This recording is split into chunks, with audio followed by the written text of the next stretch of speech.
এই পহেলা বৈশাখ এটা বাঙালি সংস্কৃতি না, এটা বাঙালিদের এটা কোনো সংস্কৃতি না, এটা হিন্দুদের একটা সংস্কৃতি। আমাদের সংস্কৃতি বানানোর জন্য এরা বিভিন্ন কলা কৌশল করে আজ মুসলমানের সন্তানকে এর মধ্যে ঢুকায় দিচ্ছে। হারাম কাজের মধ্যে আজকের এই দিনে কত হারাম কাজ হয়েছে তা বলে শেষ করা যাবে না। সর্বপ্রথম এই পহেলা বৈশাখে এরা যায় রমনার বটমূলে। রমনার বটমূলে যায় এরা সূর্যের পূজা করে। সূর্যের পূজা করে কিভাবে জানেন? গানে গানে তালে তালে বলে, আসো হে বৈশাখ, এসো হে বৈশাখ। মানে এরা সূর্যকে আহ্বান করে, আসো। মুসলমান সূর্যের পূজা করে না, সূর্যের পূজা করে হিন্দুরা। এই কথা ঠিক কিনা কম? এরপরে এরা মঙ্গল শোভাযাত্রা শুরু করে। মঙ্গল হুতুম পেছারে সুন্দর করে সাজায়া ইয়া বানায়া বাস শোভাযাত্রা। এটা মঙ্গল শোভাযাত্রা না, এটা অমঙ্গল শোভাযাত্রা। এই পহেলা বৈশাখে পান্তা ভাত আর ইলিশ খাওয়া, পান্তা আর ইলিশ খাওয়া, এটা কোনো ইসলামী সাংস্কৃতিক না, বাঙালি সাংস্কৃতিক না। অথচ আজ মুসলিমরা, মুসলমানের বাচ্চারা পহেলা বৈশাখে পান্তা ভাত আর ইলিশ খাওয়াকে তারা সওয়াবের কাজ মনে করে এবং মনে করে সারা বছর এই পান্তা ইলিশ খাইলে আমগো ইলিশ আর ভালো ভালো খানাই। কথা ঠিক কিনা কও? নাউজুবিল্লাহ কি পরে কইবেন না হনে কইবেন? মুসলমান শোনা যায়, শুনে রাখো, তুমি যদি একজন নামাজি হও, তুমি যদি একজন হাজি হও, আর হাজি হইয়া মুসলিম হইয়া টুপিওয়ালা হইয়া পাঞ্জাবিওয়ালা হইয়া এই পহেলা বৈশাখ যদি পহেলা বৈশাখ পালনার্থে তুমি যদি ওই পান্তা ভাত আর ইলিশকে সারা বৎসরের ভালো খানার উছিলা মনে করো, আর রমনার বটমূলের সেই আহ্বানকে একটা সাংস্কৃতিক মনে করো, মঙ্গল শোভাযাত্রাকে এটা বাঙালি সাংস্কৃতিক মনে করো, আমি বলে যাই, শুনে রাখো, লেখা রাখো, অন্তরে বসায় রাখো, তোমার নাম আর মুসলিমের খাতায় থাকবে না, ইমানওয়ালাদের খাতায় থাকবে না, তোমার নামটা একজন হিন্দুর খাতায় চলে যাবে, হারামখোরের খাতায় চলে যাবে। কথা ঠিক কিনা কও? এই জন্য দোস্ত, হারাম কাজ আমরা করব না, বলেন ইনশাআল্লাহ। 31st নাইট বড় ইবাদতের রাত নাকি? 12টা 1 মিনিট গোলা ফুটানো, বাজি ফুটানো, এটা মুসলমানরা আদায় করে। খ্রিস্টানরা, ইহুদিরা যা না করে এর চেয়ে বেশি মুসলিমরা করে। 31st নাইট হারাম। যে মুসলমান এই রাত উদযাপন করবে সে হারাম কাজের মধ্যে লিপ্ত হয়ে তার ঈমান ধ্বংস করে দেবে। নতুন করে ঈমান আনা পর্যন্ত, কালেমা আনা পর্যন্ত তাকে মুসলিম বলা যাবে না। কথা ঠিক কিনা কও? আমাদের 31st নাইট হইল মুহররমের 1 তারিখ, সূর্য ডোবার পরে। সুবহানাল্লাহ। মুহররমের 1 তারিখ কেউ যদি রোজা রাখে, গোটা বৎসর আল্লাহ তাআলা তার জিম্মাদারি নিয়ে নেয়। আর আমগো খবরই নাই মুহররম কবে আইয়া আর কবে যায়। 60 বছরের জিন্দিগিতে কত মুহররম আইলো আর গেল, আমার আর আপনার খবরই নাই। জিগাইলে ওইটা জানি না এটা কোন মাস, খালি মুসলমান জানে আরবি একটা মাস আছে, খালি রমজান মাস। আমাকে এই রমজান মাসের আগে দিয়ে আমারে একজনে জিগায়, হুজুর এটা কেমন ইসলামী গণনা? বাংলাতে বৈশাখ, জ্যৈষ্ঠ, আষাঢ়, শ্রাবণ, ভাদ্র, আশ্বিন, কার্তিক এগুলি আছে, ইংরেজিতে জানুয়ারি, ফেব্রুয়ারি, মার্চ এগুলি আছে। আরবিতে এরকম 12 মাস নাই, খালি একটা রমজান মাস আর কিচ্ছু নাই।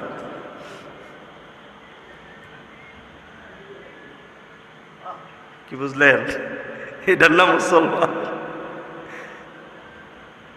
আর ওই এক হুজুরের একটা বয়ান শোনার সময় শুনছিলাম, হুজুরের মুসল্লি চিনে না। তো এইটা শোনার পরে এইবার আমিও এই পরিস্থিতির মোকাবেলা করছি। সবে কদর গেছে না? তো আমার একজনে জিগায়, হুজুর এই সবে কদরের নামাজ যেন কয়টায়? তা আমি কই আপনার তোমার বাসা কোথায়? এই মসজিদ থেকে কয়েকটা বাসা পরে। তো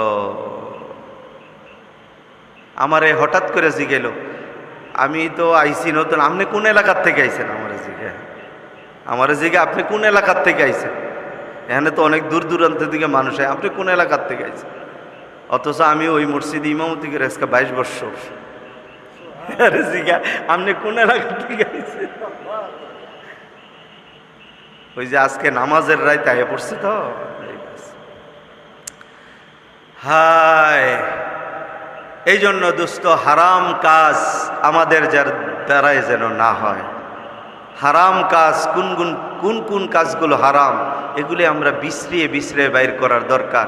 এগুলি উম্মতের সামনে আমরা পেশ করি না, আমরা শুধু পেশ করি যা ওয়াজের নামে আওয়াজ কথা, যেগুলি বলার দরকার নাই সেগুলি উম্মতের সামনে বইলা উম্মতের বিভ্রান্তির মধ্যে ফালাই দেয়। ওই এক বক্তা এখন নামছে, সাহাবাই কেরামরা সত্যের মাপকাঠি না। তুই কি আর ওয়াজ পাস না বেড়া মৌলবি? সাহাবাই কেরামরা সত্যের মাপকাঠি না, এটাই এখন তার ওয়াজ।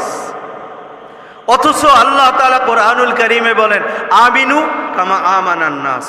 সাহাবাই কেরামরা যেমনি ঈমান আনছে তোমরা সেইভাবে ঈমান আনো। ঈমান আনার ব্যাপারে মানদণ্ড স্বয়ং আল্লাহ দিয়ে দিলেন। সাহাবাই কেরামের ঈমানের মতো তোমার ঈমান হলেই তুমি ঈমানদার, আর নয় তুমি ঈমানদার না। কথা ঠিক কিনা কন? অথচ হ্যাঁ কয় সাহাবাই কেরামরা সত্যের মাপকাঠি না। আল্লাহ তাআলা যেই সাহাবাই কেরামদের ব্যাপারে বলছেন রাদিয়াল্লাহু আনহুম ওয়া রাদওয়ান, সাহাবীরা তো এমন যাদের উপরে আল্লাহ রাজি, সাহাবীরাও আল্লাহর উপরে রাজি। আসহাবিকান নুজুম বিআইহিম ইক্তাদাইতুম ইহতাদাইতুম। নবী বলেন প্রত্যেকটা সাহাবী, এক একজন সাহাবী নক্ষত্র সমতুল্য। যে একজন সাহাবীর অনুকরণ করবে সে হেদায়েত পেয়ে যাবে। আর তুমি মৌলবি এই সাহাবাই কেরামদের সমালোচনা ছাড়া আর কোনো ওয়াজ পাও না।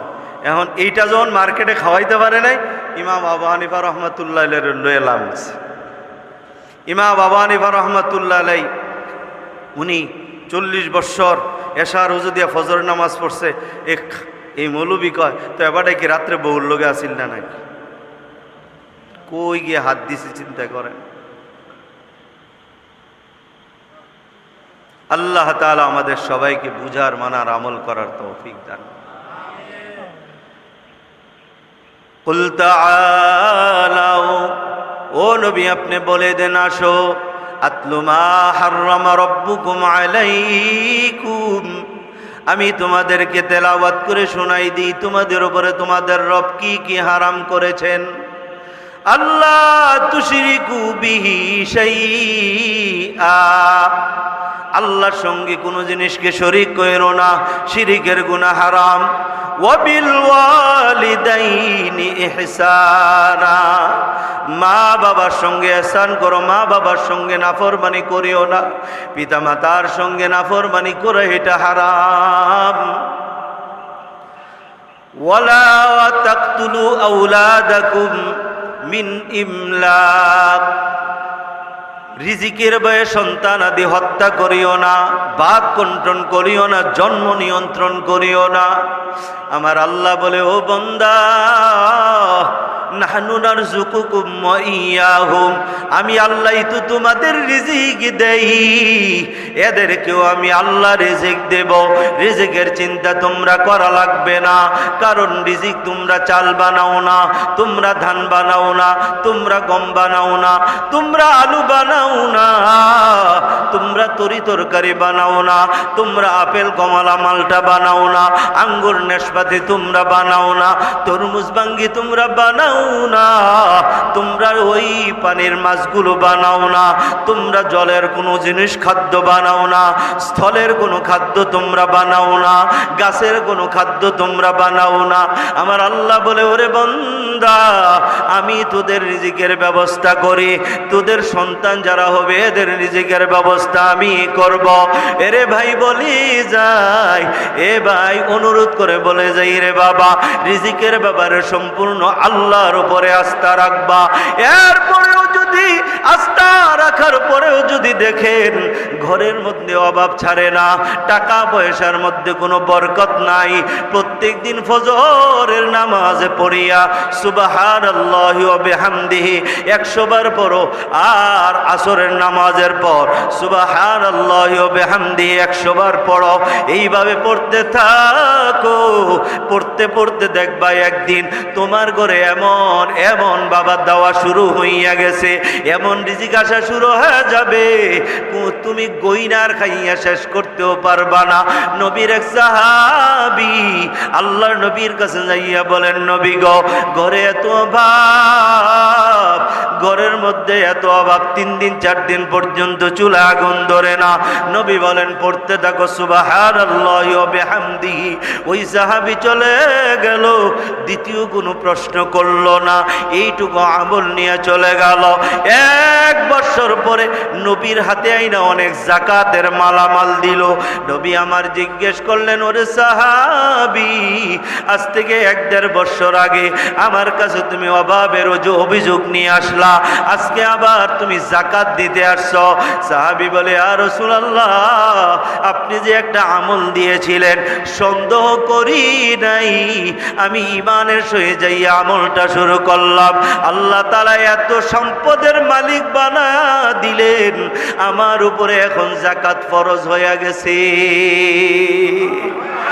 এ বাবা, কোনদিন বাবা সুদের মতো মারাত্মক গুনার কারবারে লিপ্ত হবেন না।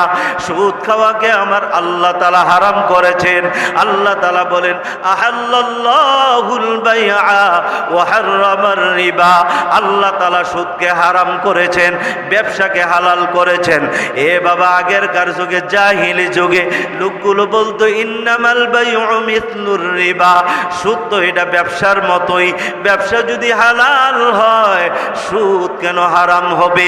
আল্লাহ তাআলা বলে, না না না, আহাল্লাল্লাহুল বাই'a ওয়া হাররামার রিবা।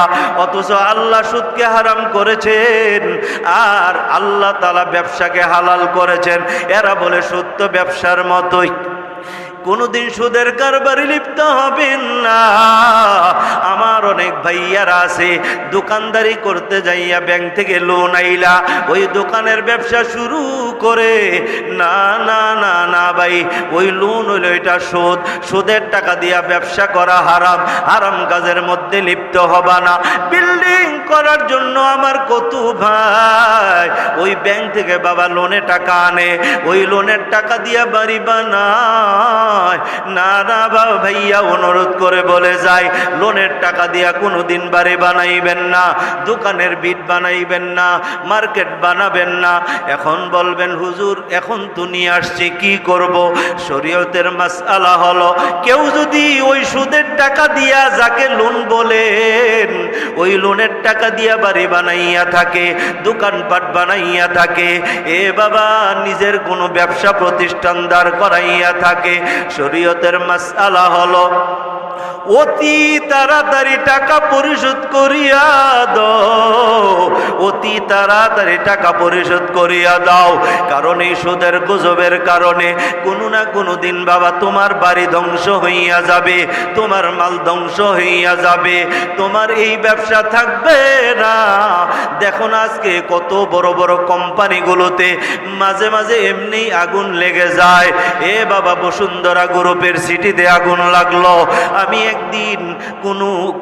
একদিন ম্যানেজারের সঙ্গে সাক্ষাৎ, জিজ্ঞেস করার সুযোগ হইল, সবাই তো বলে আপনারা নিজের আগুন লাগিয়ে দিয়েছেন, ইন্স্যুরেন্স করেছেন টাকা পাওয়ার জন্য।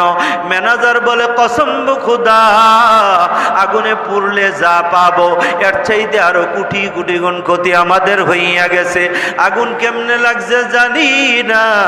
এ বাবা, আল্লাহ তাআলার কোরআন বলে ইয়ামহাকুল্লাহুর রিবা ওয়া ইউরবিস সাদাকাত, সুদ মালকে ধ্বংস করিয়া দেয় আর দান মানুষের মালকে বৃদ্ধি করিয়া দেয়।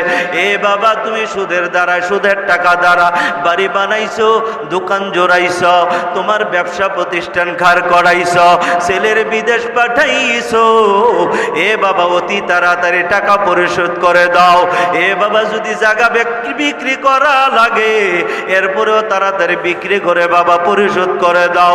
কারণ হতে পারে আল্লাহ পাকের কোরআনের হুকুম তোমার বাড়ির উপরে, দোকানের উপরে, ব্যবসা প্রতিষ্ঠানের উপরে এসে যেতে পারে, কোনো না কোনো কারণে আগুন লেগে যেতে পারে। গত পরশুদিন না যদি এর একদিন আগে জানি দেখলাম প্রাণ কোম্পানির ওই চিপস কোম্পানিতে বিল্ডিংটাতে আগুন ধরে গেছে। কেমনে ধরছে এরা নিজেরাও বলতে পারে না। পুড়তে পুড়তে পুড়তে একেবারে কারখানা পুরে সারকার হয়ে গেছে। আগুন নিবানোর হাজার চেষ্টা করেও পারে নাই। এ বাবা, যখন সব কিছু শেষ হয়ে গেল এরপরে আগুন নিভে গেল। গাজীপুরে গার্মেন্টসে আগুন লাগা দেখছি, কত চেষ্টা করলো আগুন নিভাবার জন্য, পারে নাই। আল্লাহ পাকের পক্ষ থেকে গজবের আগুন কোনোদিন নিভানো যাবে না। ওই লঞ্চ পানির উপরে চলে রে বাবা, যেই পানি দিয়া মানুষ আগুন নিভায়, দেখলাম লঞ্চ পানির উপরে আছে, চলতেছে, আগুন লেগে গেল। ওই আগুনে কত মানুষ পুড়িয়া গেল। একটা বাবা তার সন্তানকে বুকে ধারণ করিয়া ওই আগুনের সঙ্গে বাবা সন্তান দুজন পুড়িয়া গেল। এ বাবা, এইভাবে কত মানুষ পড়ে গেল।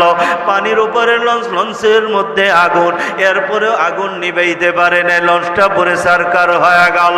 আল্লাহ পাকের কালাম বলে ইয়ামহাকুল্লাহুর রিবা ওয়া ইউরবিস সাদাকাত, সুদ মানুষের মালকে ধ্বংস করিয়া দেয় আর দান সদকা মানুষের মালকে বৃদ্ধি করিয়া দেয়। এ বাবা, কোনোদিন সুদ খাইবেন না, সুদে টাকা লাগাবেন না, সুদে টাকা কোনোদিন আনতেও যাবেন না। এই সুদের দ্বারা আমার আল্লাহ গজব নজর নাজিল করে, আল্লাহ তাআলার পক্ষ থেকে অভিশাপ নাজিল হয়। কোনোদিন গ্রামীণ ব্যাংকে যাবেন না, আশা ব্যাংকে যাবেন না ছেলেরে বিদেশ পাঠানোর জন্য, না না। এ বাবা, কোনোদিন সুদের টাকা দিয়া ছেলেরে বিদেশ পাঠায়ও না, সুদের টাকায় না মেয়ের বিবাহ দিও না। অপেক্ষা করতে থাকো, আল্লাহ তাআলা তোমার মেয়ের বিবাহের ব্যবস্থা করে দেবে, টাকাও লাগবে না। ছেলে বিদেশ যাওয়ার ব্যবস্থা হয়ে যাবে, টাকাও লাগবে না।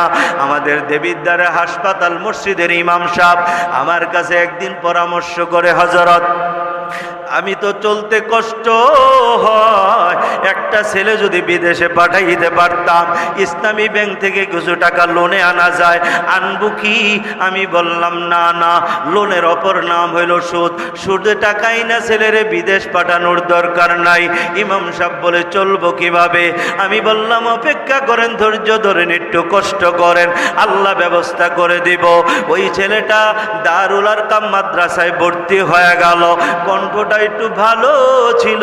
দাওরে হাদিস পাশ করার পর ওই বাবা এক শায়েখের সঙ্গে, শায়েখ সাজিদুর রহমান সাহেবের পরিচয়, ওনার সঙ্গে আলাপ করিয়া একেবারে বিনা টাকায় ছেলেটাকে বিদেশ নিয়ে গেল। এই জন্য বাবা, কোনোদিন এই হারাম কাজে লিপ্ত হবেন না, বলেন ইনশাআল্লাহ। সুদ খাওয়া দেওয়া হালাল না হারাম? জোরে কর না। এই কারবার আসেনি? রাগ করতেছেন?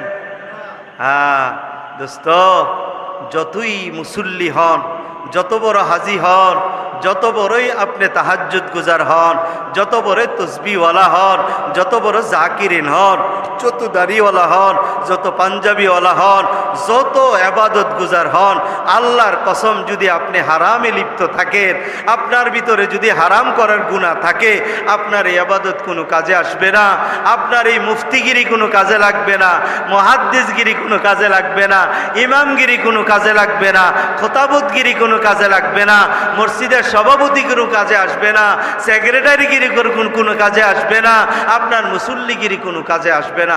বলেন আমরা হারাম কাজে লিপ্ত হব না ইনশাআল্লাহ? আরো জোরে বলেন না। আরে আসলে ব্যাপার হয়েছে কি জানেন, আমাদের গোড়ায় একটু দোষ আছে। গোড়ায় কি দোষ আছে? আমাদের মা আর বাবাগুলো যদি আগে থেকে, আমি আর আপনি যখন গর্বে আসছিলাম, আমার মা যদি একটু সতর্ক থাকতো, আমার বাবা যদি একটু সতর্ক থাকতো, তাহলে আমাদের এই অবস্থা এমন হইতো না।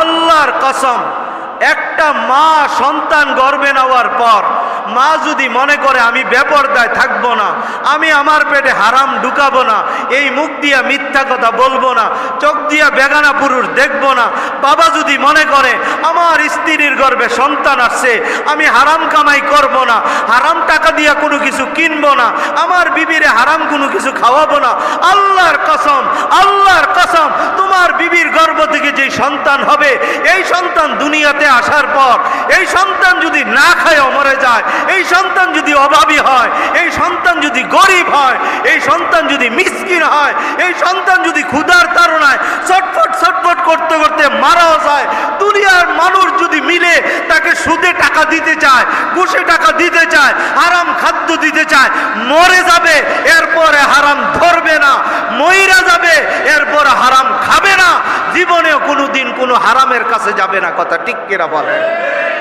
বড় পীর আব্দুল কাদের জিলানী রহমাতুল্লাহ আলাইহি, নাম শুনছেন না? আমি প্রায় জায়গায় বলি বুঝার জন্য। বড় পীর আব্দুল কাদের জিলানী রহমাতুল্লাহ আলাইহি মা অত্যন্ত বড় পরহেজগারিনী একজন মহিলা ছিলেন। যখন বড় পীর সাহেব ওনার গর্ভে আসলো, তো ওনার মা রাতের বেলা গুনগুন করে খালি কোরআন শরীফ পড়ে। তো বড় পীর সাহেবের আব্বা প্রায় দিন রাতে 1:30-2টায় ঘুম ভেঙে গেলে বিবির একটু জড়ায় ধরতেন, মহব্বত করে বলতেন, বিবি তোমার শরীরটা বড় ক্লান্ত, তুমি বড় দুর্বল, খাইতে পারো না, বমি হয়, মাথা ঘুরায়, তোমার এত কষ্ট করে কেন কোরআন পড়ো? তো বলে, স্বামী আপনি আমাকে অনুমতি দেন, আমি নিয়ত করছি আমার এই সন্তান গর্ভে থাকা অবস্থায় আমি আল্লাহর 30 পারা কোরআন মুখস্থ করব।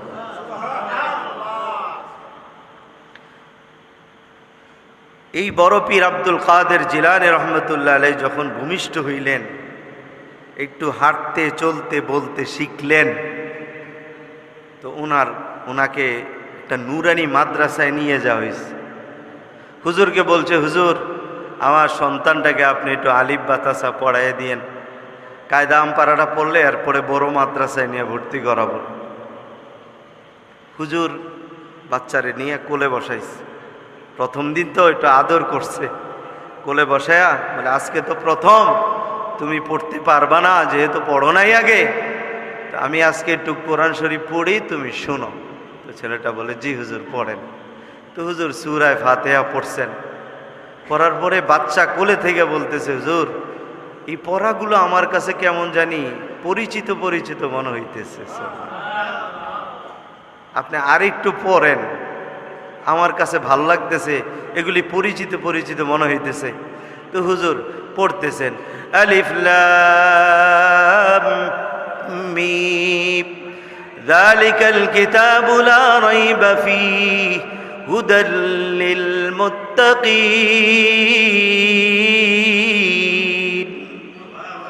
একটু পড়ার পরে বলে, হুজুর আমার মনে হয় আমি পড়তে পারবো। হুজুর বলে, কেমনে, তুমি কি পড়ছো? তোমার মা পড়াইছে? কয় না। তো কেমনে পারবা? কয় মনে হয় পারবো। কত পড়ো। বাচ্চা পড়তে শুরু করলো, পড়তে পড়তে পড়তে পুরা 1 পারা মুখস্থ শোনায়। হুজুর মনে করলে এখন বুঝি থামবে, মনে হয় একটু মুখস্থ করছিল। তো বাচ্চাকে, হুজুর আরো পারবো। হুজুর কয় দাঁড়াও আমি কোরআন শরীফটা নিয়ে। তো তো কোরআন শরীফ ধুইরা হুজুর শুনতে শুরু করলো, আর এ পড়তেছে। পড়তে পড়তে কিতাবে লেখে এক বসায় 18 পারা কোরআন মুখস্থ শোনায় দিছে। হুজুর তো বড় চেতা, ওর বাপ কয়ে গেল, আরে ওর মা কয়ে গেল ওরে আলিফ বাতাসা পড়াইতে, আর ও পুরা কোরআনের হাফেজ। ফোলা প্যান্ডে গাই রাত তোর পড়া, এরে কুলো করে বাড়িতে গেছে, যায় গাই আব্দুল কাদেরের মা তুমি কই? আব্দুল কাদেরের মা দৌড়ে আসে, কি হুজুর কি হয়েছে? আমার পোলা কোনো বেয়াদবি করছে? কয় না। তো কি হয়েছে? কয় তুমি বললা তোমার পোলারে আলিফ বাতাসা পড়াইতে, আর তোমার পোলা পুরা কোরআন মুখস্থ পারে। বড় পীর আব্দুল কাদের জিলানী রহমতুল্লাহ মা কয় না, আমার ছেলে কোথাও কোরআন শরীফ পড়ে নাই। এমন সময় বড় পীর সাহেবের আব্বা এসে বলতেছে, তার কারণটা আমি শোনাই, শোনে। আমার এই সন্তান যখন আমার বিবির গর্ভে আসছে, বড় পীর আব্দুল কাদের জিলানীর বাবা বলে, আল্লাহর কসম আমি আমার বিবিকে এক লোকমা হারাম খানা খাওয়াই নাই। সুবহানাল্লাহ। আমার বিবির মুখে আমি একটা লোকমা হারাম কোনো লোকমা দেই নাই। আমি যখন রাত 11টা 12টা বাজত, কখনো কখনো আসতে, দরজায় নক করার সঙ্গে সঙ্গে দরজা খুলে যেত। আমি জিজ্ঞেস করতাম, বিবি তুমি কি ঘুমাওনি? আমার বিবি বলতো, আমার জান্নাত আমার স্বামী, আমার জান্নাত আমার স্বামীর কাছে, আমার জান্নাত বাহিরে থাকবে, আমি ঘুমিয়ে থাকবো তা হতে পারে না। আপনি যতক্ষণ না আসেন আমি দরজাতে পিঠ লাগায়া দাঁড়ায়া দাঁড়ায়া ঘুমাই, আপনি টোকা দিতে দেরি হয়, দরজা খুলতে যেন দেরি না হয়। সুবহানাল্লাহ। দেরি হইলে কি হবে? আপনার মনে কষ্ট হবে। আপনি কষ্ট পাইলে আমি যতই ইবাদত করি না কেন আমি জাহান্নামী যাব, আমি জাহান্নামী, এতে নিশ্চিত, এতে সন্দেহ নাই। তাই আমি হতে চাই নবীর স্ত্রী খাদিজার মতো। আল্লাহর নবীও বলেছিলেন, আমি যখনই ঘরে যাই, যায় দেখে আমার খাদিজা পিঠ লাগায়া দরজার সঙ্গে দাঁড়ায় দাঁড়ায় ঘুমায়। আমি আমার খাদিজারে জিজ্ঞেস করছিলাম, খাদিজা তুমি কি রাতের বেলা ঘুমাও না? বলে, নবী আপনি বাহিরে থাকবেন, আমি খাদিজা ঘুমাবো? এটা কখনো হতে পারে না।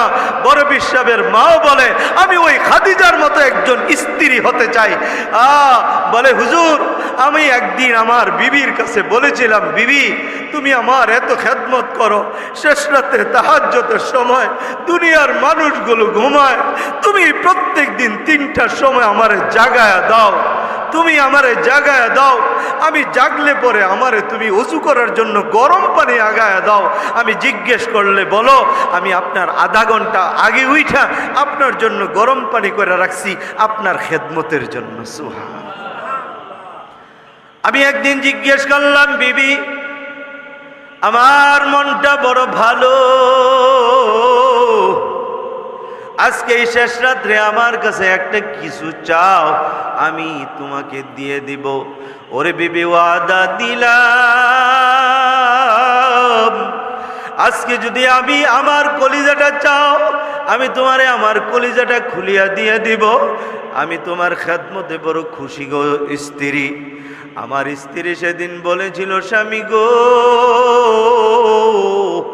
দুনিয়া চাইলে দুনিয়া দিবেন, এটা আমিও জানি। দুনিয়া দিয়ে বলেন না আমি কি করব? এই দুনিয়া ছেড়ে তো একদিন চলে যাব। দুনিয়ায় কেউ থাকতে পারে না, আমিও থাকতে পারবো না। ওগো স্বামী, আমি যেদিন মারা যাব আমার কানের জিনিসগুলি খুইলা রাইখা দিবেন, গলার চেনটাও খুলে রেখে দিবেন, আমার গায়ের জামাগুলি নিয়েও কবরে যাইতে দিবেন না। এই দুনিয়া দিয়ে আমি কি করব? দুনিয়া আমি চাই না। আমার খেদমতি যদি আপনি রাজি হন, আল্লাহর কাছে দোয়া করেন, ওগো মালিক আমি আমার বিবির খেদমতে রাজি, তুমি আমার বিবির গুনাহ মাফ করে দাও। যেদিন কবরে শুয়ে যাবে আমার বিবির কবরটা তুমি জান্নাতের আলোতে আলোকিত করে দিও। হুজুর ওই দিন আমি আমার বিবির জন্য কেঁদে কেঁদে দোয়া করেছিলাম, আর এই দোয়াটাও করেছিলাম, ও আল্লাহ আমার বিবি বড় কষ্ট করে কোরআন মুখস্থ করতেছে, আমার বিবির কোরআন মুখস্থটা তার গর্ভের সন্তানের উপরেও আসর ফালায়া দাও। জানি না আমার আল্লাহ দোয়া কবুল করছে কিনা। হুজুর ডাক দিয়া বলে, হা হা হা, দুনিয়াতে আরেকবার প্রমাণ হয়ে গেল, স্বামী যদি স্ত্রীর জন্য দোয়া করে আমার আল্লাহ দোয়া ফিরায় না। আরেকবার প্রমাণ হয়ে গেল আপনি যে দোয়া করেছেন আল্লাহ তাআলা সেই দোয়া কবুল করেছে। আপনি কয়বার মুখস্থ করেছিলেন? বলে আমার সন্তান গর্ভে থাকা অবস্থায় যেই দিন আমি 18 নম্বর পারাটা মুখস্থ করলাম, সবকের পারা আমার স্বামীর শোনাইলাম, ওই দিনে আমার কাদের দুনিয়াতে জন্মগ্রহণ করেছি। হুজুর ডাক দিয়া বলে, ও মা, তোমারে শোনা যায় স্বামীর দোয়া স্ত্রীর জন্য কবুল হয়, এটার আর একটা জ্বলন্ত প্রমাণ।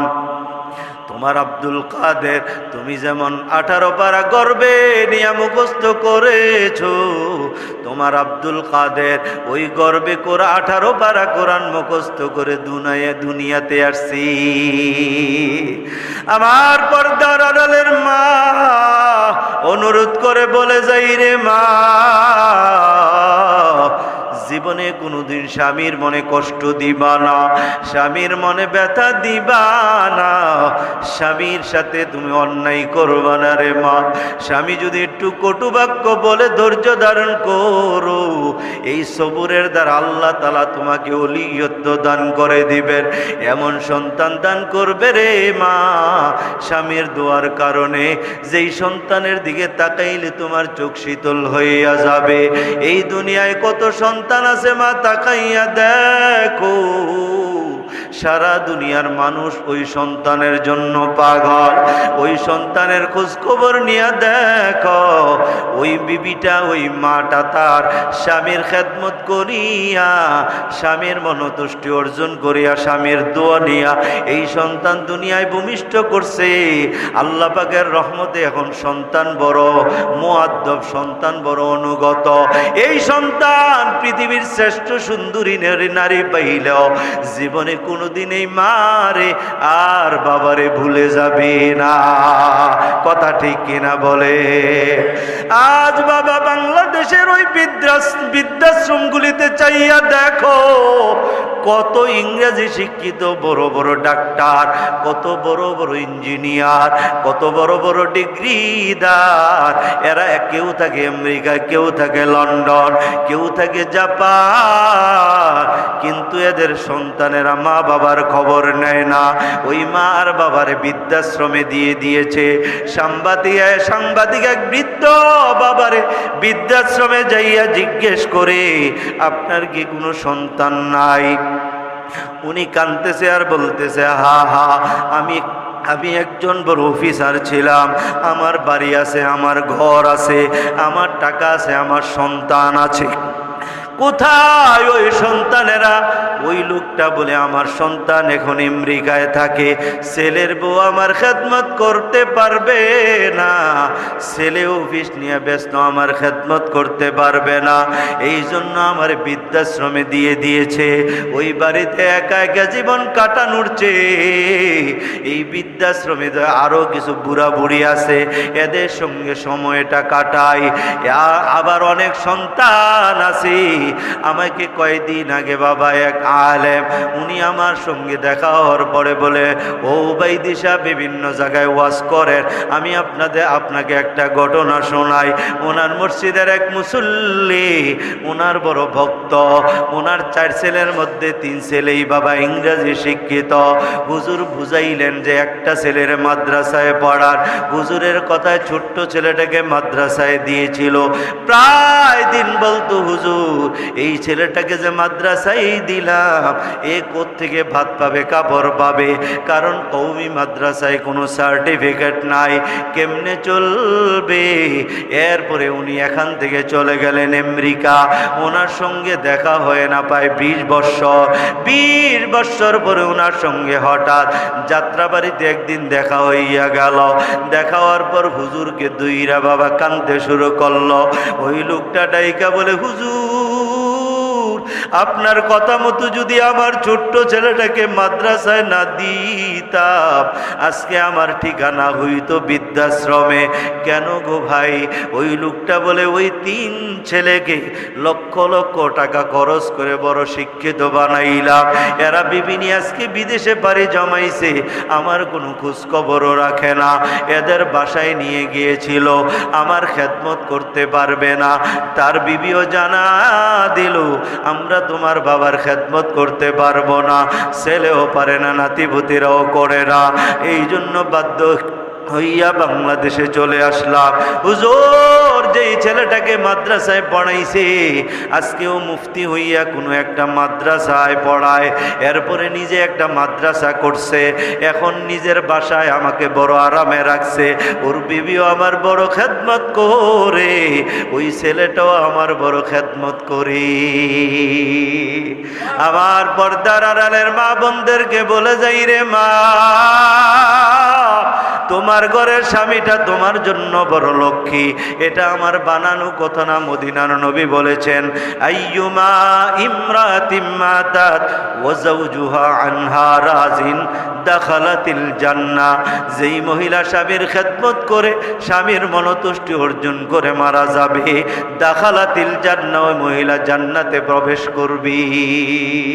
নবী বলেন ইয়াদখুলুল জান্নাহ, মরার পরে মহিলা জান্নাতে ঢুকবে, এই কথা বলে নাই।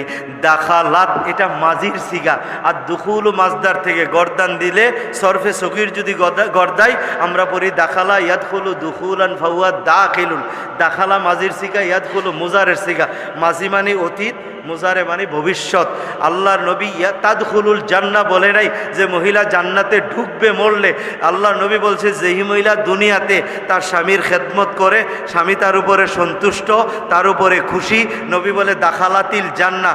দাখালাতিল জান্নাহ মানে মহিলা জান্নাতে ঢুইকা গেছে, মানে দুনিয়াতে থাকতেই জান্নাতের সার্টিফিকেট পাইয়া গেছে।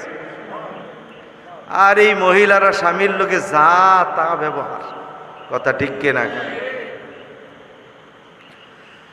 আমার পর্দার আড়ালের মা বোনদেরকে আমি অনুরোধ করে বলে যাই, মা না না না, স্বামীর সঙ্গে বেয়াদবি কইরো না, স্বামীর মনে কোনোদিন ব্যথা দিও না, স্বামীরে কোনোদিন তোমার শ্বশুর শাশুড়ির ব্যাপারে খেপাইও না।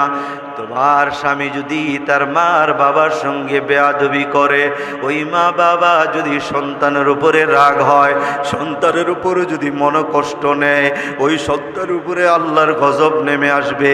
ওই সন্তানের চাকরির মধ্যে বাবার সমস্যা দেখা দিবে, ব্যবসার মধ্যে সমস্যা দেখা দিবে, কামাই রোজগারের মধ্যে সমস্যা দেখা দিবে, তার কলিগদের মধ্যে সমস্যা দেখা দিবে, তার থেকে শান্তি আল্লাহ কেড়ে নিবে। তোমার স্বামীর শান্তি যদি চলে যায়, ও মা তুমিও শান্তিতে থাকতে পারবা না, সন্তানগুলিও শান্তিতে থাকতে পারবে না।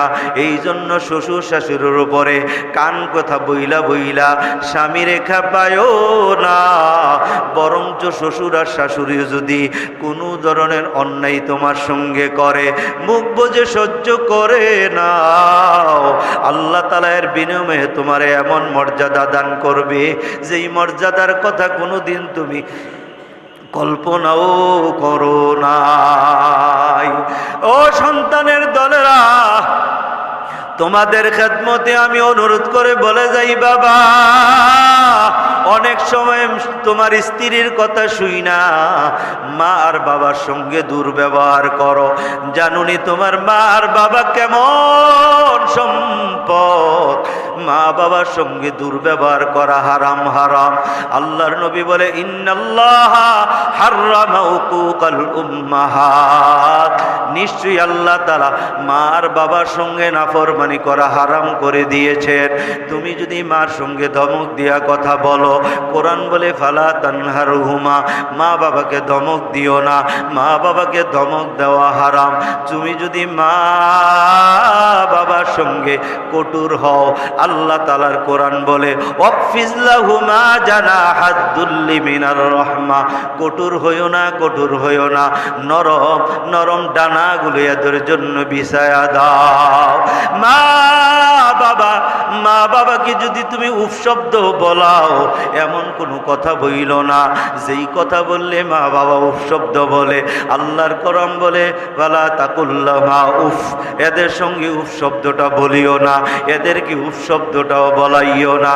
আল্লাহ তাআলা বলে দোয়া করো শুধু নিজের জন্য। আল্লাহ বলে না না, যখনই হাত উঠাইবা, যখনই 5 ওয়াক্ত ফরজ নামাজের পরে দোয়া করবা, সর্বপ্রথম তোমার মা আর বাবার জন্য দোয়া করবা। আল্লাহ তাআলা বলে কেমনে দোয়া করবি শিখা দেই। তোমরা বলো কুর রব্বির হামহুমা কামা রব্বায়ানি সগীরা, ও আল্লাহ মা আর বাবা ছোট্ট কালে আমার উপরে যেমন দয়া করছে, আল্লাহ আমার মা বাবার উপর তুমি এমন দয়া করো। এ সন্তানের দল একটু তাকায়া দেখ, তোর মা বাবা ছোট্ট কালে তোর উপরে কত এহসান আর দয়া করছে। আরে ছোট্ট কালে যখন তুই গর্ভ থেকে আসলি, পায়খানা করে দিছস, মা তোরে কুল থেকে ফালাইয়া দেয় নাই, বাবার কোলে পেশাব করে দিয়েছ, বাবা তোমারে ফালাইয়া দেয় নাই। মা ধুইয়া পরিষ্কার করিয়া তোমার দাদির কোলে দিয়া নিজে গোসল করতে গেছে, এরপরে তোমারে আবার আইসা কোলে নিয়া দুধ পান করাইছে। রাতের বেলা তুমি চিল্লাইছ, ঘরের সবাই ঘুমায়, তোমার মা ঘুমায় নাই, তোমারে শুকনা জায়গায় রাইখা তোমার মা তোমার পেশাবে ঘুমাইছে। রাতের 2টা-3টার সময় তোর পেটে ক্ষুধা লাগছে, শুধুমাত্র ওয়াও করে যখন আওয়াজ করছ, ওই দুঃখিনে মার চোখে ঘুম, ওই মাটা না ঘুমাইয়া ঘুম থেকে ওইটা তোর মুখে দুধের বোটা ঢুকাইয়া তোরে দুধ পান করায়া তোর পেট ঠান্ডা করিয়া তারপরে মা শুইছে। ওই মার কথা কেমনে ভুলবি? আল্লাহ তাআলা বলে এই জন্য আমি আল্লাহর কাছে মা আর বাবার জন্য সর্বপ্রথম যখনই দোয়া করেই দোয়া করবা রব্বির হামহুমা কামা রব্বায়ানি সগীরা। এই দুনিয়া যত ওলি হইল, মা আর বাবার খেদমত আর দোয়া নিয়া ওলি হইল। এই দুনিয়ায় যত পয়সাওয়ালা তার পয়সা স্থায়ী করলো, মা আর বাবার দোয়া নিয়া স্থায়ী করলো। আমাদের বাবা কুমিল্লা জেলা মুরাদনগর থানায় একজন এমপি ছিল, বাবা কাইকোবাদ, মার বড় ভক্ত, মার দোয়া ছাড়া সে কোথাও যায় না। আজকে যদিও বাংলাদেশে এমপি নাই, অনেক দিন পর্যন্ত নাই, কিন্তু তার মার দোয়া ওই সৌদি আরবে আমি যাইয়া দেখছি, একজন এমপির যত মর্যাদা এর চেয়ে তো আরো বেশি মর্যাদায় সেখানে আল্লাহ তাকে রাখছি। এ বাবা, দুনিয়ার ইতিহাস তাকাইয়া দেখো, সন্তানের দল আজকে দুনিয়া টাকার মালিক হইয়া ওই বৃদ্ধা মা বাবার কথা ভুলে গেছ। এদের গালটা বটে গেছে, চামড়া বটে গেছে, দেখতে সুন্দর লাগে না। তোমার বিবিরে দেখতে বড় সুন্দর লাগে, টান টান চামড়া। না না, একদিন তোমার মা আর বাবার চামড়াগুলিও টান টান ছিল, তোমার পিছনে তাদের জীবন যৌবন শেষ করে ফেলছে। এদের পিছনে এখন তোমার জীবন যৌবন শেষ করো। মুরব্বীরা বলে ক্ষেতের চাকা খেতেই ভাঙ্গে, লাইলে উঠাইয়া ভাঙ্গে না। তুমি যখন তোমার মার খেদমত করতে করতে, বাবার খেদমত করতে করতে তোমার জীবন যৌবন শেষ করবা, তোমার সন্তানগুলিও তোমার জন্য এমন পাগল হবে। কামাতা দিনু তুদানু, যেমন কর্ম তেমন ফল। আমার নবীর জামানায় ও ইয়ামান দেশে করণ নামক এলাকায় একজন নবীর আশেক, ওয়াইস করুনি নবীর জন্য বড় পাগল। নবীর কাছে আসবে, নবীরে দেইখা ঈমান আনবে, নবীরে দেখবে, নবীর সাহাবী হইয়া যাবে। কারণ একজন সাহাবীর কত দাম, আমার নবী কত সাহাবীর মর্যাদা বয়ান করছেন। নবী আমার বলেন আসহাবিকান নুজুম, আমার সাহাবীরা হইল তারকা সমতুল্য। বিআইহিম ইক্তাদাইতুম ইহতাদাইতুম, যে একজন সাহাবীর অনুসরণ করবে আমি আল্লাহ তাআলা তাকে হেদায়েত দিয়ে দিবে। এইভাবে আল্লাহ তাআলাও সাহাবায়ে কেরামদের কত মর্যাদা কত ফজিলত বয়ান করলেন। একজন আল্লাহওয়ালা আহমদ ইবনে হাম্বল রহমাতুল্লাহ আলাইহি জিজ্ঞেস করেছিল, একজন আল্লাহর ওলি উনি পানিতে দাঁড়াইয়া নামাজ পড়ে, বাতাস দিয়ে উনি উড়াই যাইতে পারে, ওনার মর্যাদা বেশি নাকি নবীর সাহাবীদের মর্যাদা বেশি? আহমদ ইবনে হাম্বল রহমাতুল্লাহ আলাইহি বলেন, একজন মানুষ যদি ইবাদত করতে করতে এমন বড় ওলি হইয়া যায়, উঠতে উঠতে আসমানে চলে যায়, নদীর পানির উপরে নামাজ পড়তে পারে, যা বলে তাই হয়ে যায়, এরপরেও নবীর একজন আদনা সাহাবী যুদ্ধের ময়দানে যে ঘোড়া দৌড়াইছে, ওই ঘোড়ার পায়ের খুরে লাইগা যে বালু ঘুরে উঠছে, ওই বালুর সমানও তার দাম হবে না। ওয়াইস করুনির ভিতরে একটা জ্বলন্ত ইয়ার হয়ে গেল, আমি মদিনায় যাব, নবীর কাছে যাইয়া নবীর চেহারা দেখব, আমি নবীর সাহাবী হব, সাহাবীর মর্যাদা বড় বড় বেশি। কিন্তু ওয়াইস করুনির বাবা নাই, একজন বৃদ্ধা মা আছে, মার খেদমত করার মতো কেউ নাই। ওই ওয়াইস করুনি সারা রাত মার পাশে বসিয়া থাকে, মা বড় অসুস্থ, মা ঘুমায় না, ওই ওয়াইস করুনিও ঘুমায় না, সারা রাত মায়ের খেদমত করে, পেশাব পায়খানাগুলো নিজের হাতে পরিষ্কার করে, নিজের মারে হাত দিয়া ঘুম পাড়ায়, নিজের মার চেহারার দিকে তাকাইয়া থাকে। নবী আমার বলেন, মা মিন ওয়ালাদিন বারিন ইয়ানজুরু ইলা ওয়ালিদাইহি নাজরাতা রাহমাতিন ইল্লা কাতাবাল্লাহু লাহু বিকুল্লি নাজরাতিন হাজ্জাতিন মাবরুরা। যেই সন্তান মার বাবার চেহারার দিকে একবার রহমতের নজর দিয়া তাকাবে, আল্লাহ তাআলা প্রতি নজরে নজরে একটা কবুল হজের সওয়াব দান করবেন। ওয়াইস করুনি সারা রাত ঘুমায় না, মায়ের চেহারার দিকে তাকাইয়া থাকে, আর ডাইকা বলে, ওরে মালিক, আমার এই মায়ের খেদমতের জন্য আমি নবীর দরবারে যাইতে পারি না, দিনের মধ্যে বড় জ্বালা, ওই মদিনার নবীর চেহারা পূর্ণিমার চাঁদের চেয়ে বড় সুন্দর। কাফের মুশরিক বেঈমানেরা আমার নবীর চেহারা দেখে কালেমা পড়ে মুসলমান হয়, আমার নবীর চেহারার দিকে তাকাইয়া ক্ষুধার্ত সাহাবীদের ক্ষুধা নিবারণ করে। ওই নবীর চেহারা দেখতে যাইতে পারি না, একমাত্র আমার মার খেদমতের জন্য। ও আল্লাহ, আবার মার সুস্থ করিয়া দাও, আমি যেন নবীর জিয়ারতে যাইতে পারি। এ বাবা, মার খেদমত করতেছি, দিলের মধ্যে জ্বলন, নবীর কাছে যাইতে পারেন, একটা চিঠি লিখলো, ও গো নবীজি, আমার একজন বৃদ্ধা মা আছে, এই বৃদ্ধা মাকে দেখাশোনার করার মতো কেউ নাই, কিন্তু আপনার কাছে যাওয়ার জন্য আমার দিল বড় পাগল, আপনার জিয়ারতে যাব, আপনাকে দেখব, আমি সাহাবী হব, সাহাবীর মর্যাদা বড় বেশি, আমি কি আপনার খেদমতে আসতে পারি নাকি আমার মার খেদমতে থাকব? নবীজির হাতে যখন ওয়াইস কুরুনির এই চিঠি যাইয়া পৌঁছল, ওয়াইস কুরুনির চিঠি পাইয়া আমার নবী অপর পৃষ্ঠায় জবাব লেখলেন, ও ওয়াইস কুরুনি, আমি নবীর কাছে তোমার আসার দরকার নাই, আমি দোয়া করে যায় আল্লাহ তাআলা তোমার মর্যাদা বাড়িয়ে দিবে। তুমি তোমার মার খেদমত করো, এটা তোমার উপরে ফরজ। আল্লাহ চায় না তুমি তোমার মাকে থুইয়া আমি নবীর কাছে আসো, তুমি আইসো না। ওই ওয়াইস করুন নবীর চিঠি পাইয়া নিজের চাহিদাকে মিটাইয়া দিলেন, নিজের চাহিদার উপরে তালা মারিয়া দিলেন, আসলেন না নবীর কাছে। ওয়াইস করিনি তার মার খেদমতে রইয়া গেলেন। এ বাবা, আমার নবী ইন্তেকালের আগে ওমরকে ডাক দিয়ে বললেন, কোন ওমর জানুনি? আমার নবী যে ওমরের ব্যাপারে বলছেন, লাউ কানা বাদি নাবিয়্যুন লাকানা ওমর, আমার পরে যদি কেউ নবী হয় তাহলে ওমর নবী হইতো, তাহলে ওমর নবী হইতো। ও নবীর নবুয়তের দরজা যেহেতু বন্ধ, কিয়ামত পর্যন্ত আর কেউ নবী হবে না। ওমরকে ডাইকা বলে, ওমর, আমার ইন্তেকালের পর ইয়ামান থেকে একজন যুবক, একজন লোক আসবে, তার নাম হবে ওয়াইস করুনি। এর সঙ্গে তুমি যাইয়া দেখা করবা, তার সঙ্গে দেখা করে তুমি তার দ্বারা তোমার জন্য দোয়া করাইবা।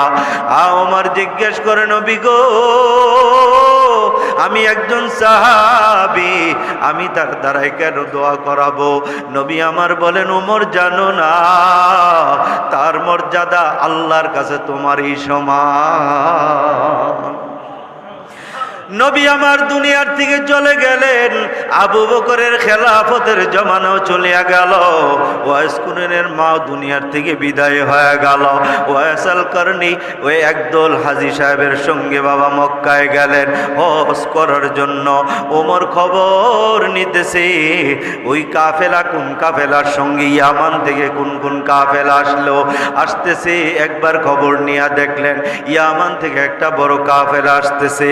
ওমর রাদিয়াল্লাহু তাআলা আনহু খলিফাতুল মুসলিমিন, উনি নিজে আগাইয়া গেলেন বর্ডারের কাছে।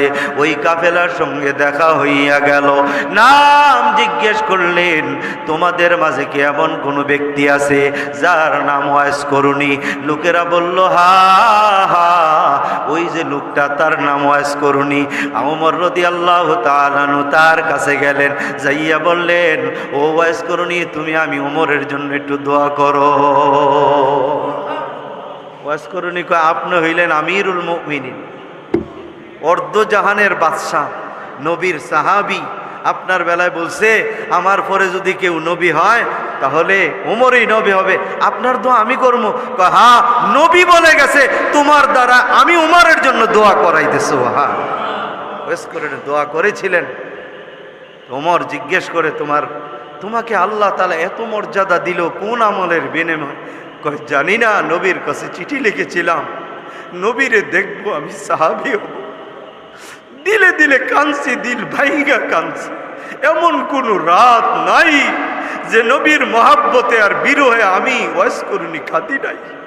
একমাত্র আমার মাকে রেখে আসতে পারি নাই, নবীকে চিঠি লিখেছিলাম, নবী বারণ করেছিলেন আসতে, আমি নবীরে দেখতে পারি নাই, আমি নবীর সান্নিধ্য লাভ করতে পারি নাই, সাহাবী হতে পারি নাই, একমাত্র আমার মার কারণে।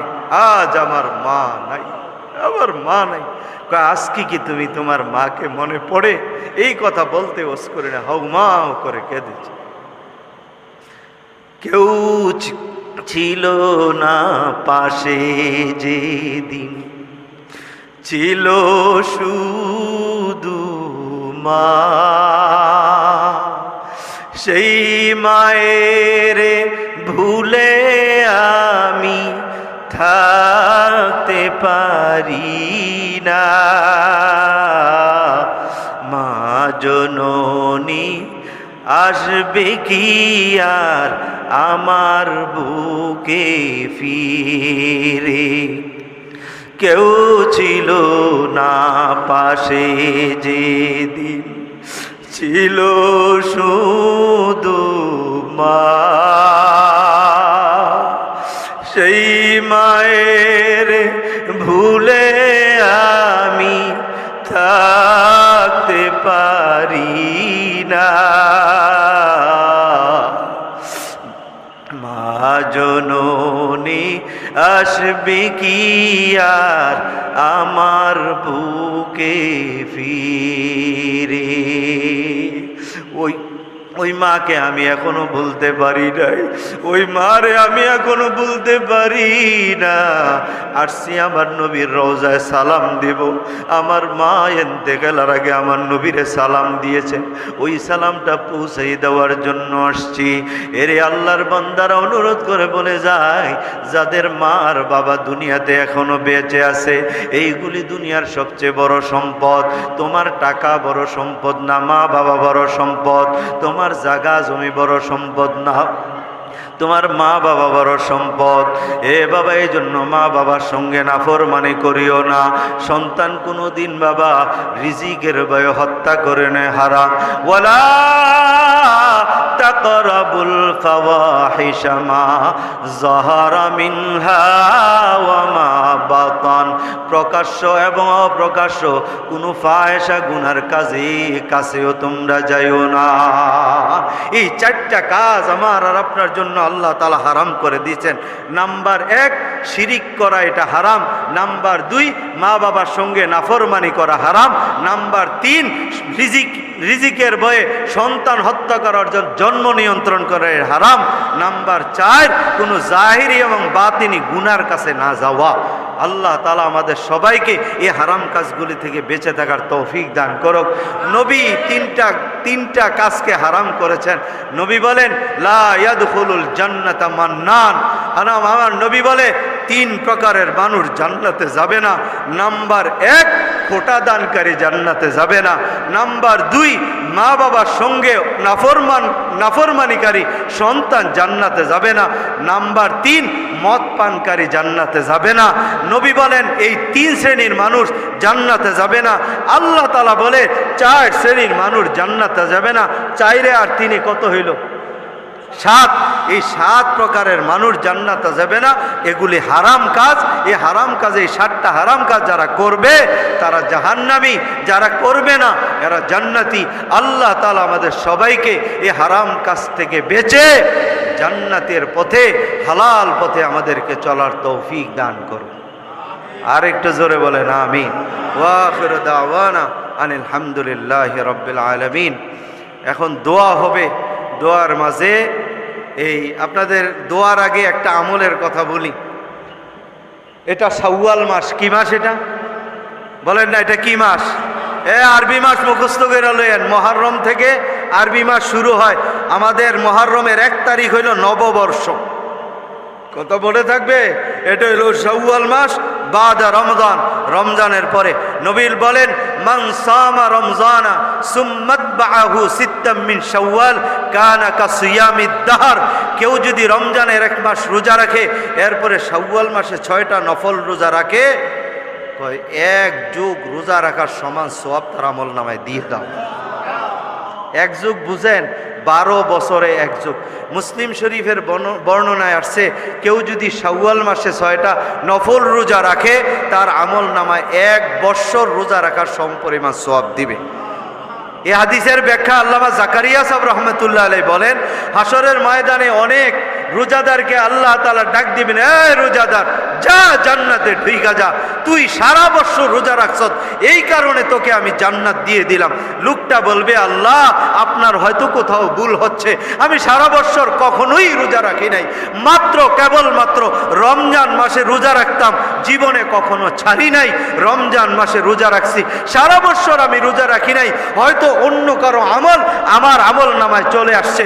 আল্লাহ তাআলা বলবেন, না, আমার হাবিব বলেছেন যারা শাওয়াল মাসে 6টা নফল রোজা রাখবে, সারা বছর রোজা পালনকারীর লিস্টিতে নাম তার উঠে যাবে। তুমি শাওয়াল মাসে রোজা রেখেছ? বলে, হ্যাঁ, যেদিন থেকে শুনেছি নবী শাওয়াল মাসে 6টা নফল রোজা রাখতেন, সেদিন থেকে মৌতের আগ পর্যন্ত আমি কখনো শাওয়ালের 6 রোজা ছাড়ি নাই। ওই 6 রোজা রাখতে রাখতে দুনিয়ার থেকে বিদায় হয়ে চলে আসছি। আল্লাহ তাআলাও বলেন, ওই 6 রোজার বদৌলতে রমজানের সাথে মিলাইয়া সারা বছর রোজা রাখছো, ওই লিস্টিতে তোমার নাম আমি আল্লাহ উঠায় দিচ্ছি। এই রোজাটা রাখবেন, পুরা মাস লাগাইয়ে রাখতে পারবেন, কোনো অসুবিধা নেই। আজকে একটা, 2 দিন পরে আরেকটা, এরপরে 2টা, এইভাবে সারা মাস লাগায় রাখেন। চেষ্টা করবে তো ইনশাআল্লাহ?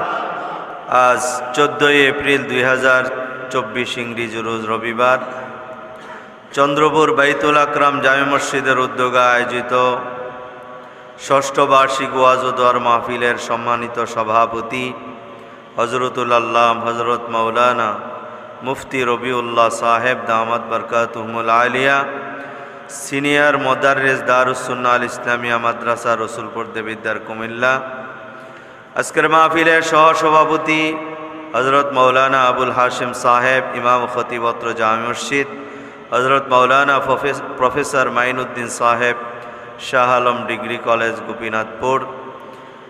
আজকের মাহফিলে আমার আগে যিনারা বয়ান করেছেন, অত্যন্ত সুন্দর বয়ান করতেছিলেন হাফেজ কারি মোহাম্মদ রফিকুল ইসলাম আনসারী সাহেব, পরিচালক জামিয়া ইসলামিয়া মাদ্রাসা ইমাম খতিব হাজীবাড়ি কেন্দ্রীয় জামে মসজিদ গাজীপুর মহানগর। আর উপস্থিত ছিলেন হজরত মৌলানা মুশারফ হোসেন বিজয়নগরী, মৌলানা মুফতি রায়হান উদ্দিন জামি, মৌলানা মুফতি কাফায়েতুল্লাহ, মৌলানা হেমায়তুল্লাহ আল হাবিবি সাহেব সহ দিগার মুআজ্জাজ মুকররম কাবিল এহতেরাম ওরাসাতুল আম্বিয়া উলামায়ে কেরাম।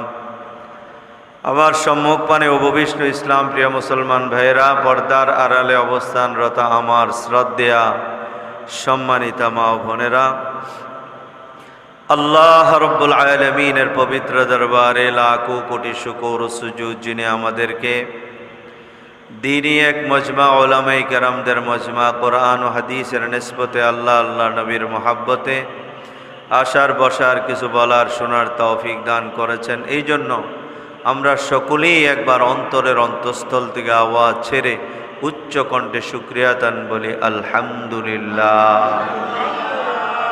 আমি আপনাদের সামনে কোরআনুল করিমের একখানা আয়াত, রসুল পাক সাল্লাল্লাহু আলাইহি ওয়াসাল্লামের অসংখ্য হাদিস থেকে একখানা হাদিস তেলাওয়াত করেছি। আল্লাহ পাক যদি তৌফিক দান করেন, অল্প সময়ে তেলাওয়াতকৃত আয়াত ও হাদিসের উপরে কিছু সময় কথা বলার চেষ্টা করব। যে কথাগুলো আল্লাহ তাআলা আমার জবান দিয়ে বের করে দিবেন, আপনারা শুনবেন। আল্লাহ তাআলা যেন আমাকে আপনাদের সকলকে আমল করার তৌফিক দান করেন। আল্লাহ তাআলা বলেন,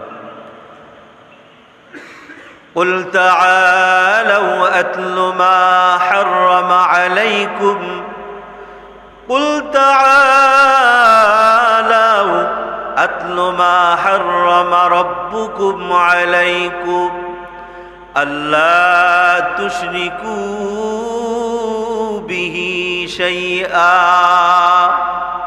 قل আল্লাহ তাআলা বলেন, নবী আপনি বলে দেন, কুল নবী আপনি বলেন। নবী কেমন জানি আল্লাহ তাআলাকে বলতে চান, আল্লাহ তুমি তোমার বান্দাদেরকে খাওয়াও, তুমি পড়াও, তাদেরকে পালো, তোমার বান্দাদের প্রতি তুমি হুকুম নাজিল করবা, তো তুমি বলে দাও, তা আমাকে বলার কি প্রয়োজন?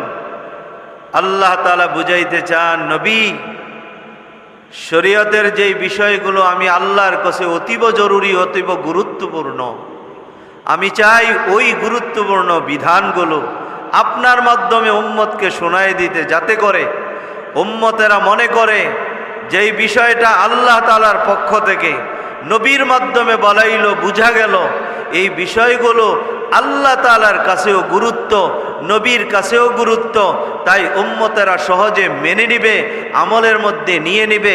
তাই নবী আপনার দ্বারাই আমি বলাইতে চাই, কুল আপনি বলে দেন। নবী আমার বলেন, ও আল্লাহ আমি কি বলবো? আল্লাহ বলে আপনি বলেন, তাআলাও, ওরে উম্মতের দল তোমরা আসো, আমার কাছে আসো। নবী আমার বলেন, ওগো আল্লাহ আমি উম্মতকে ডাইকা কি বলবো? আল্লাহ তাআলা বলে আপনি বইলা দেন, আতলু মা হাররামা রাব্বুকুম আলাইকুম। ও উম্মতের দল তোমাদেরকে ডাকলাম আসো, এই জন্য ডাকলাম যে তোমাদেরকে আমি তেলাওয়াত করে করে শোনাই দিব। যে আল্লাহ তোমাদেরকে বানিয়েছেন, সৃষ্টি করেছে, ওই আল্লাহ দুনিয়াতে পাঠাইয়া তোমাদের জন্য যেমন অনেক বস্তু হালাল করেছেন, এমন অনেক বস্তু হারামও করে দিয়েছেন, তোমরা কখনো ভুলে ওই হারাম বস্তুগুলোর কাছে যাবা না। আতলু মা হাররামা রাব্বুকুম আলাইকুম, তোমাদের উপরে তোমাদের রব যেই বিষয়গুলোকে হারাম করেছে সেগুলি আমি তোমাদেরকে শোনায় দিব। আমার নবী জিজ্ঞেস করে, ওগো মালিক, আমার উম্মত কি হারাম কাজ করবে? বলে হা। ও নবী, আপনি জানায়া দিন, এরা যদি কোনো হারাম কাজে লিপ্ত হয়ে যায় আমি আল্লাহর থেকেও দূরে সরে যাবে, আপনি নবীর থেকেও দূরে সরে যাবে, জান্নাত এদের জন্য হারাম হয়ে যাবে। অথচ এরা মনে মনে ভাববে, আমি তো টুপি মাথায় দিই, পাঞ্জাবি পরি, আমি তো একজন নামাজি, আমি যাকাত দেই, আমি হজ করে আসছি। আল্লাহ পাক বুঝাই দিলেন, নবী গো, যদি এত কিছু করার পরেও আপনার কোনো উম্মত আমি আল্লাহর হারাম করা কোনো কাজের মধ্যে লেগে থাকে, কোনো একটা হারাম কাজের দ্বারাই হতে থাকে, আমি আল্লাহর সাক্ষাৎ তো পাবেই না, আমি আল্লাহর জান্নাত তার জন্য হারাম হয়ে যাবে। ইবাদত করা তো সহজ, আজান দিল, ওযু করলাম, মসজিদে আসলাম, নামাজ পড়লাম। আল্লাহর কসম, আমার আর আপনার এই নামাজের দ্বারা আমার কোনো ফায়দা হবে না, আমার আর আপনার তাহাজ্জুদে কোনো ফায়দা হবে না, আমার আর আপনার ইশরাক আউয়াবিনের দ্বারাই কোনো ফায়দা হবে না। যদি আমার আর আপনার দ্বারাই কোনো হারাম কাজ হয়, আল্লাহর কসম, তুমি হাজী হইতে পারো, যদি তোমার দ্বারা হারাম কাজ হয়, তোমার হজ তোমাকে নাজাত দিতে পারবে না। তুমি যদি যাকাত দানকারী হও আর তোমার দ্বারা যদি হারাম কাজ হয়, এই যাকাত আল্লাহ তোমাকে নাজাত দিতে পারবে না। তুমি যদি একজন তাহাজ্জুদ গুজার হও, তুমি 5 ওয়াক্ত নামাজিওয়ালা হও, তুমি পর্দা নিশিনওয়ালা হও, তুমি ইবাদত গুজার হও, তোমার কপালে দাগ পড়ে যায়, আল্লাহর কসম, তুমি যদি হারাম কাজে লিপ্ত থাকো, তোমার ওই ইবাদত তোমাকে নাজাত দিতে পারবে না, নিশ্চিত তুমি জাহান্নামী। কথা ঠিক কিনা বল? এই জন্য দোস্ত, আল্লাহ তাআলা বলেন, নবী আপনি বলে দেন যে আমি তোমাদেরকে তেলাওয়াত করে করে শুনিয়ে দেব আল্লাহ তাআলা তোমাদের উপরে কোন জিনিসগুলো হারাম করেছে। 1 নাম্বার, আল্লাহ তুশরিকু বিহি শাইআ, আল্লাহ তুশরিকু বিহি শাইআ, তোমরা আল্লাহর সঙ্গে কোনো বস্তুকে শরীক কইরো না। শিরিকের গুনাহ করা হারাম, শিরিকের গুনাহ করা হারাম, শিরিকের মধ্যে লিপ্ত হারাম। আল্লাহর কসম করে বলে যাই, বাবা, তুমি যদি নামাজ পড়তে পড়তে কপালে দাগ পনিয়ে ফেলো, হাঁটুর মধ্যে কর পরিয়ে ফেলো, হাতের মধ্যে কর পরিয়ে ফেলো, আল্লাহর কাছে কাঁদতে কাঁদতে চোখের পানি শুকায় ফেলো, আর যদি তুমি শিরিক নামক হারাম গুনার মধ্যে লিপ্ত থাকো, আল্লাহর কসম ও মুসল্লি শোনায়া যায়, তুমি যত বড়ই মুসল্লি হও না কেন, তুমি যত বড়ই আশিক নবী হও না কেন, তোমার মধ্যে যদি শিরিক নামক গুনাহ থাকে, আল্লাহর কসম, ওই নামাজ আর রোজা হজ যাকাত দ্বারা তুমি কোনোদিন আমার মাওলার জান্নাত পাবা না। ওই চরমনের ময়দানে শুয়ে আছে ফজলুল করিম রাহমাতুল্লাহ আলাইহি, উনি প্রায় সময় কানতো আর বলতো, ও রাজাউল করিম, বলিয়া যায় আমার ইন্তেকালের পর আমার কবরে যেন কোনো শিরিকের গুনাহ না হয়। জীবদ্দশা অবস্থায় জীবন বাজি রেখেও চেষ্টা করেছি আমার দ্বারায় যেন কোনো শিরিকের গুনাহ না হয়, আমার মাধ্যমে যেন কোনো শিরিকের গুনাহ চালু না হয়। আমি ওসিয়ত করে যাই, নসিহত করে যাই, ওরে রাজাউল করিম শক্ত করে বলে যায়, আমার ইন্তেকালের পর পর আমি তো কাউকে বাধা দিতে পারবো না। আমি ওই কবরে একা একা শুইয়া থাকবো। আমার কবরকে যেন কেউ সেজদার জায়গা না বানায়, আমার কবর যেন শিরিকের জায়গা না হয়। এই চরমনাইয়ের ময়দান যেন, এই চরমনাই মাদ্রাসা যেন শিরিকের কোনো আড্ডাখানার কারখানা না হয়। এখানে যেন কোনো শিরিকের গন্ধ না থাকে। আল্লাহওয়ালা বুজুর্গরা যারা দুনিয়ার থেকে চলে গেছেন, প্রত্যেকটা কাজ করার আগে চিন্তা করতেন আমার দ্বারাইনি কোনো শিরিকের গুনাহ হয়ে যায়। এরে আল্লাহর বান্দা শুনিয়া লো, যদি 70 বৎসর 80 বৎসর তুমি ইবাদত করো, একটাও যদি শিরিকের গুনাহ করে ফেলো, ওই একটা শিরিকের গুনার কত পাওয়ার জানুনি? তোমার আমার 60-70 বৎসর ইবাদত 1 মিনিটের মধ্যে জ্বালিয়ে পুড়িয়ে সারকার করে দিবে। এই জন্য আল্লাহ তাআলা বলেন, ও বান্দা, ইন্নাল্লাহা লা ইয়াগফিরু আইয়ুশরাকা আইয়ুশরাকা বিহি ওয়া ইয়াগফিরু মা দুনা যালিকা লিমান ইয়াশা। আল্লাহ বলে, ও বান্দা, শিরিকের গুনাহ করিও না, আমি আল্লাহ শিরিকের গুনাহ মাফ করব না। এই শিরিকের গুনাহ ছাড়া অন্য কোনো গুনাহ আমি আল্লাহ চাইলে তোমার মাফ করে দিব। লোকমান হাকিম তার ছেলেকে উপদেশ দিতে যাইয়া বলেছিল, ওরে বৎস, দুনিয়ার থেকে চলে যাব, যাওয়ার আগে ওসিয়ত করে যাই, নসিহত করে যাই, আল্লাহর সঙ্গে কখনো শিরিক করো না, কারণ শিরিকের গুনাহ বড় মারাত্মক গুনাহ।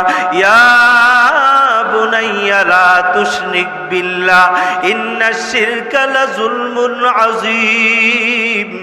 লোকমান হাকিম সন্তানকে শিরিক না করার উপদেশ দিল। আমার আল্লাহর কাছে এই ওসিয়ত বড় পছন্দ হয়ে গেল। আল্লাহ তাআলা লোকমান হাকিমের এই উপদেশগুলি কোরআনের আয়াত বানিয়ে দিলেন।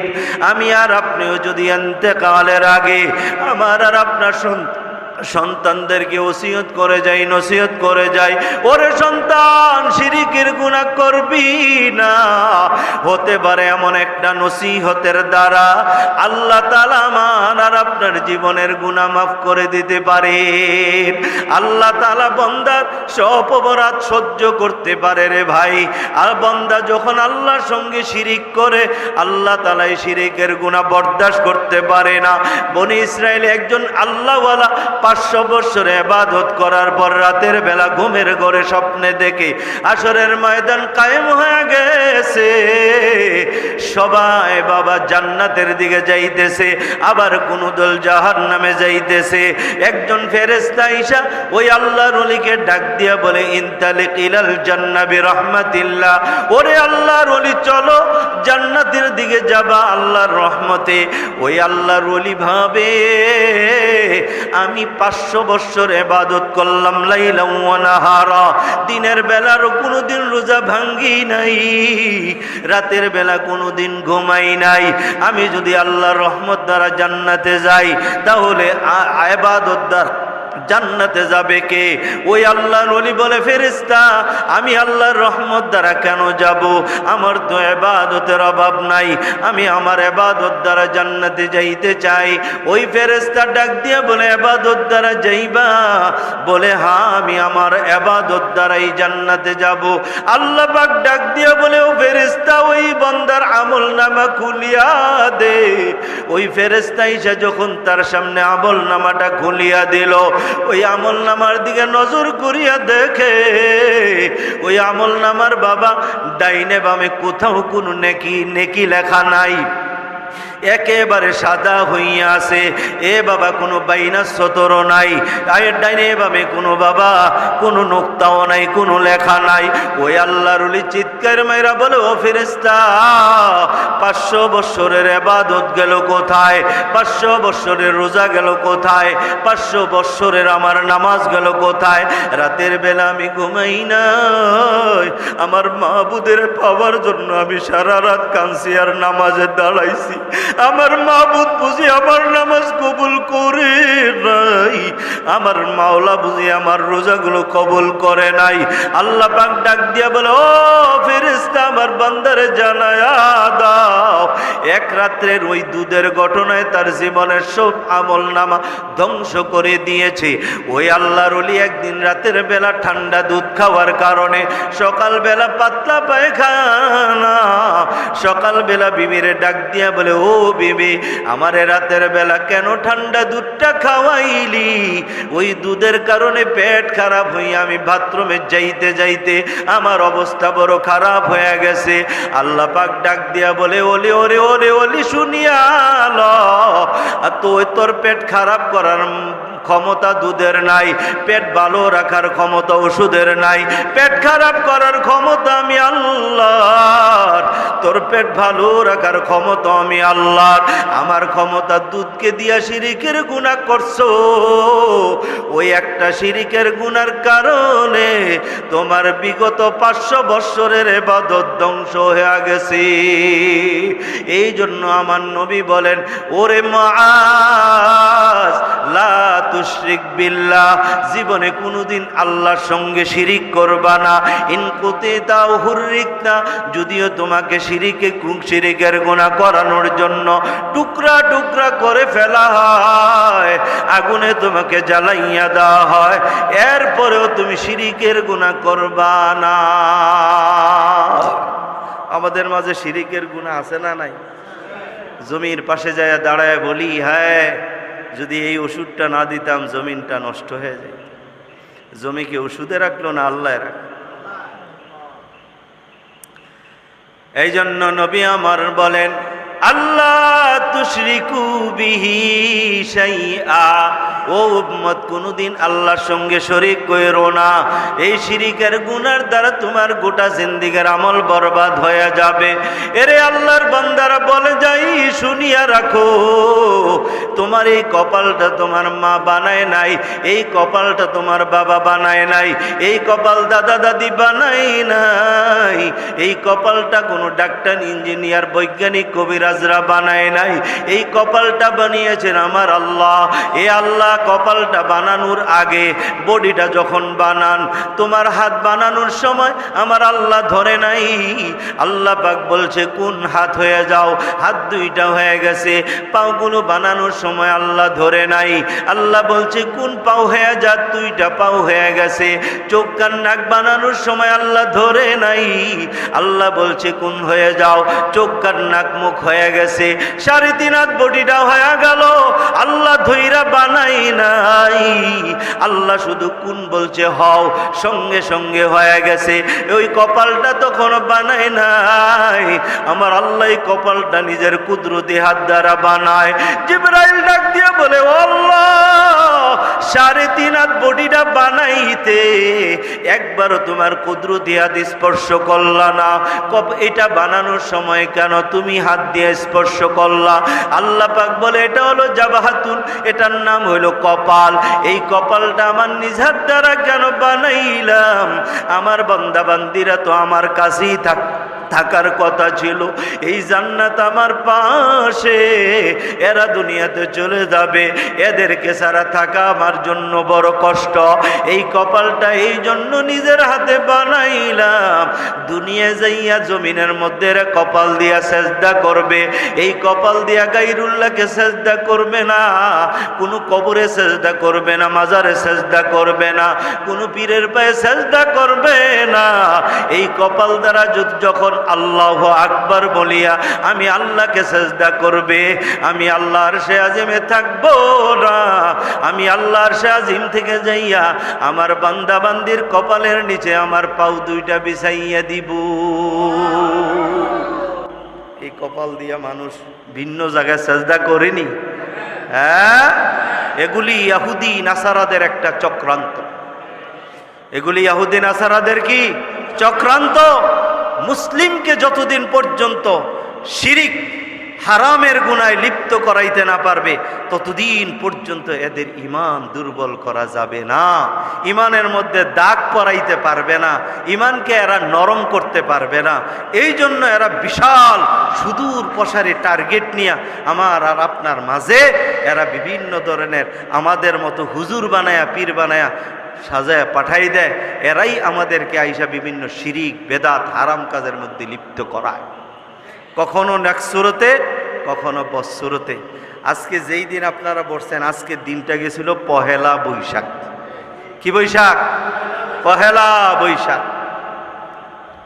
এই মসজিদ নতুন মসজিদ, মসজিদে নাকি একটা সাউন্ড বক্স লাগবে।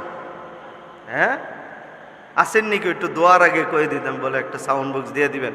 আপনার এই সাউন্ড বক্স দিয়া আলহামদুলিল্লাহ রাব্বিল আলামিন والصلاة والسلام على أشرف الأنبياء والمرسلين ربنا ظلمنا أنفسنا وإن لم تغفر لنا وترحمنا لنكونن من الخاسرين رب ارحمهما كما ربياني صغيرا رب ارحمهما كما ربياني صغيرا